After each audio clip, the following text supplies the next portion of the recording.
What's going on, everybody? Mike McIntyre here, back from All Things Sports, bringing you another brand new review today. This is a video that I've been looking forward to making for quite some time, but before I made it, I wanted to make sure that I had a really solid understanding of my new Hunt Carbon 50 wheels that you see right here. I'm going to review them for you, tell you everything you need to know, and that will be today's video, so let's get into it.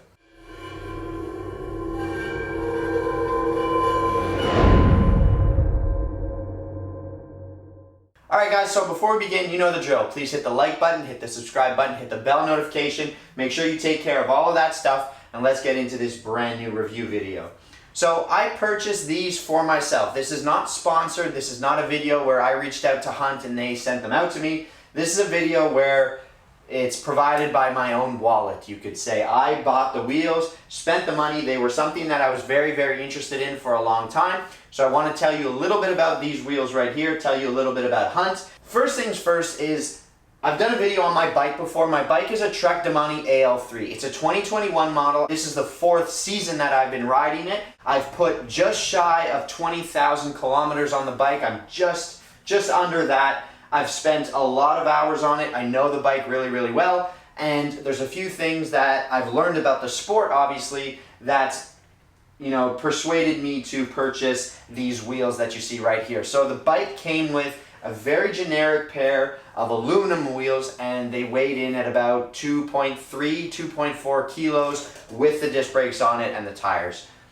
These, for reference, have taken off just shy of a full kilogram off of the total bike weight. So before I was at 10.5, 10.6 kilos, just as you see it here, with my Wahoo, with the bottle cages, with the Garmin Varia, just as you see it here. Now this weighs in at 9.6, 9.7 kilos. I'm running the same tires on it, a 28mm Continental GP 5000, and I've just changed the wheels, and I've upgraded the rotors when I bought the wheels, and I'll tell you a little bit about that as well. The wheels are made by Hunt. Hunt is a manufacturer out of England.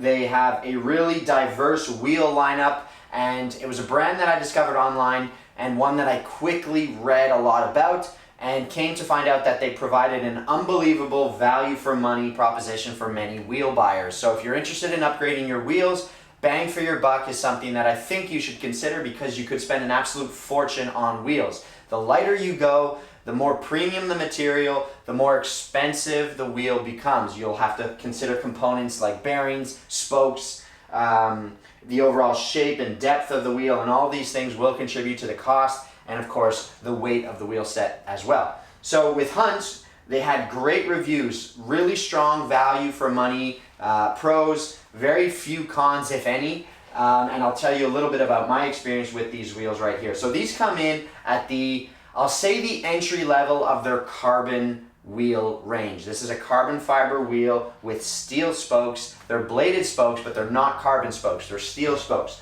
So it's a carbon wheel, relatively wide rim by today's standards, but again, given today's standards, you can definitely go wider. So it just falls in that middle ground of today's standard in terms of wheel widths. The depth of the wheel is 50 millimeters. So again, this fits in at the entry level of their carbon road wheel lineup. You can spend a little bit more. The more you spend, the slightly lighter the wheel gets. Not much, but a little bit. But you're paying for the width of the wheel. These have an internal rim width of 19 millimeters and an external rim width of 27 millimeters. So they're optimized for 25C tires. I'm running 28s. So my wheel is a millimeter narrower than the tire that I'm running. So I've measured it. These tires, they're a 28 millimeter tire. They sit on the wheel pretty much bang on at 28 millimeters. And again, the external rim width is 27 millimeters. So there is an ever so slight aerodynamic penalty because my wheel is narrower than the tire. I hope you're following that.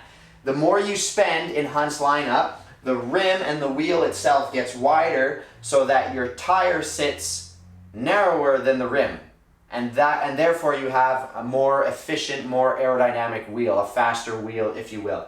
So the more you spend, the slightly wider they get, slightly lighter they get, and again, the more exotic the material. You get a carbon spoke, you can get ceramic speed bearings if you want. These wheels come in at the entry level. So I spent 1,200 Canadian, plus I had to pay some duties to import them into Canada. So when it was all said and done, I spent about $1,350 for this carbon wheel set. And again, given what you could spend on wheels, that is a really fair price for the performance that you get. I really wanted the Hunt Limitless wheels. Those come in at almost double what these would cost without the ceramic bearings. If I went for the full-on Limitless carbon spoke ceramic bearing wheels, I'd be spending probably like $3,600 Canadian for those wheels. These ones were just over $1,300. So you can see that I'm less than half what the top of the range Hunt Limitless wheel would be. They're 50 millimeters deep, 27 millimeters wide, 19 millimeter wide internal rim width, and they weigh in at about 1485, so just under 1,500 grams. And with the rotor on it and the tires, the wheel set comes in at about 1,750, so 1,750 grams, whereas my old wheels were at like 2.4 kilograms, so 2,400 grams, a little bit more. So there you can see the huge weight savings that I've experienced. I'll talk all about my experience on it. These wheels have completely transformed the feel of my pretty entry-level road bike. The old wheels were really sluggish.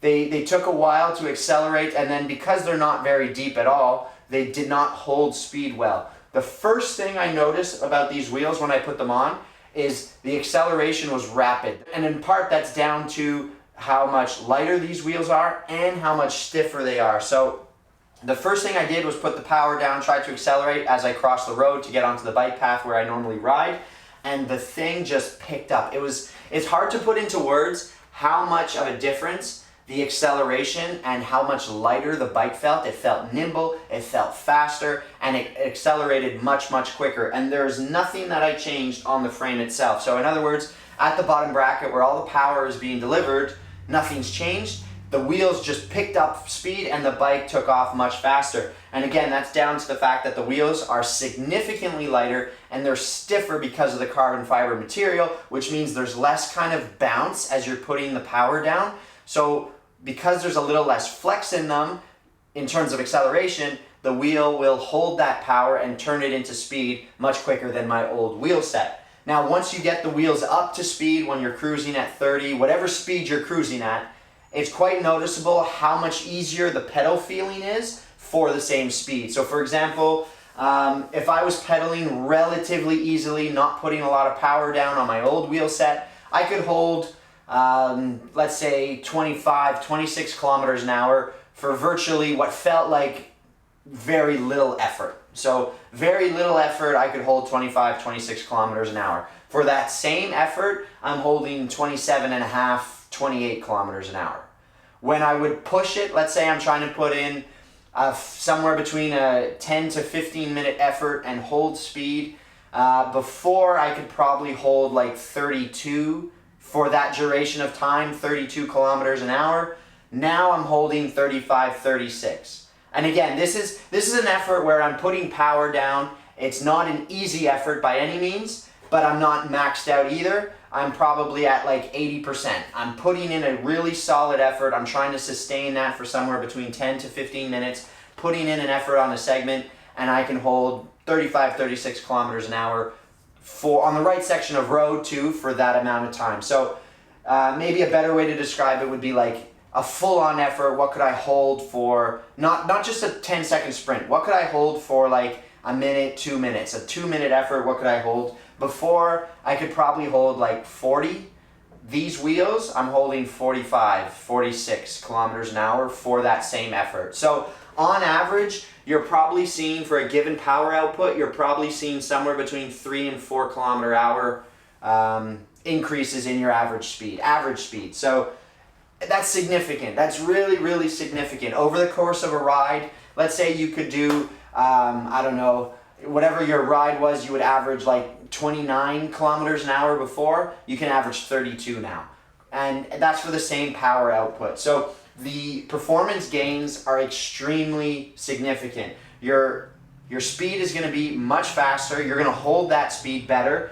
The feeling of the bike definitely feels a little bit more nimble, a little bit more maneuverable, definitely faster to accelerate, and on climbs you definitely notice that weight difference. Because the other wheels were so heavy and there was such a drastic difference in the feeling that they provided, that sort of flex I'm talking about when you put power down, and the weight of them, when you go up a climb, you really feel how much lighter this bike is. I can only imagine what it would be like riding carbon wheels on a carbon frame and taking another kilogram off the total bike weight. So to put it in a perspective, an aluminum frame with carbon wheels, it's a big difference. I've really taken this entry-level road bike and turned it into something that has a little bit more of a performance feel to it. I've set these wheels up with normal inner tubes. They're normal butyl inner tubes. They're not latex. One thing you do need to keep in mind though is now that I've got a 50 millimeter deep wheel, you have to take that into consideration with your valve.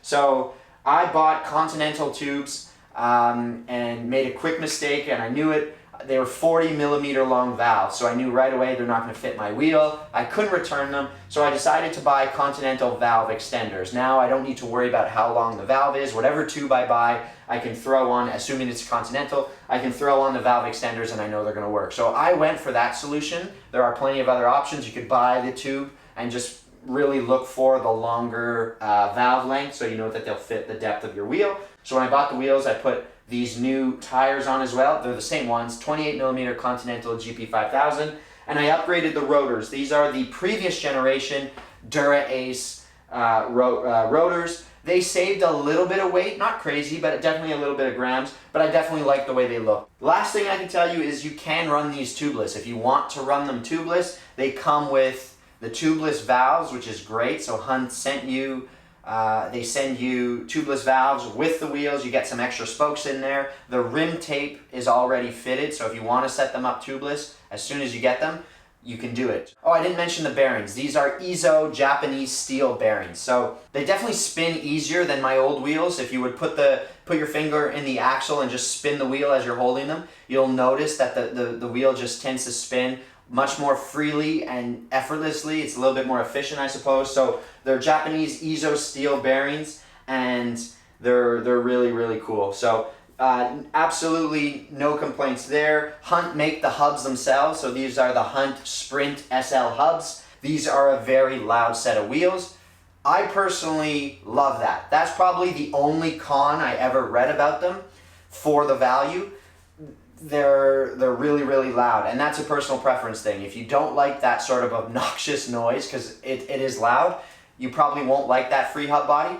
But for me, I really like the sound because it warns people that I'm coming. Every now and then I'll be riding and there's someone that is just oblivious. They cross the street, they're on the wrong side of the road, they're on my bike path or whatever. I can just stop pedaling for a second, and the Freehub is so loud that it instantly grabs their attention and they turn around, and now they're more aware of their surroundings and they know that I'm coming. So personally, I actually really like the Freehub body for that purpose. Just know it's loud, so it's not for everybody, but it is loud. So that's pretty much it. That's everything that I have to say about these Hunt wheels. I absolutely love them. I definitely want to try the Limitless wheels someday. That's my goal, to try the Hunt Limitless wheels. I'm very interested in adding a Trek checkpoint to my lineup and getting a gravel bike and using that for commuting purposes and different off-road stuff. And I would love to get the Hunt Limitless 42 gravel wheels on that bike. So I'm a Hunt fanboy right now because I really love these wheels. I would like to try more of the wheels in their lineup. So if Hunt, if you see this, I am very open to trying other wheels, because after spending my own money on these, I'm just very happy with them. So that's pretty much it for this video. I'm Mike McIntyre, all things sports. If you have any questions or comments, please leave those down below in the comment section. I'll definitely get an answer out to you. Hit the like button, hit the subscribe button, and I'll catch you guys in the next video. Till then, take care.